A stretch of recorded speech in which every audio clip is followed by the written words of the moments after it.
Welcome to Not Milk Never Milk. Subscribe if you're lactose intolerant. You start by giving Snapchat location access so Snap Map can work. This is essential. Open Snapchat, tap your avatar, then Settings. Make sure location services for your device are set to while using the app. Otherwise, Snapchat can't read GPS.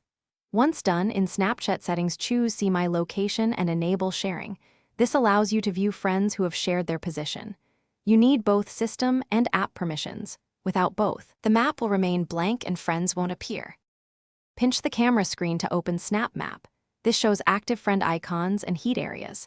You'll see each friend's Bitmoji placed on the map.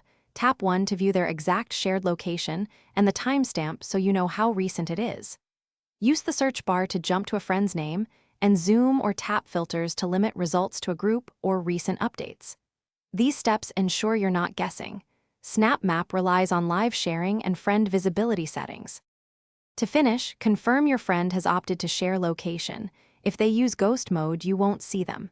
If a friend isn't visible, ask them in chat to share location or send a location request.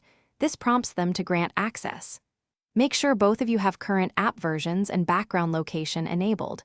Once done, restart Snapchat to force an update. If locations still don't appear, toggle device permissions and check network connectivity. Thanks for watching. If this was helpful, leave a like and consider subscribing. See you next time.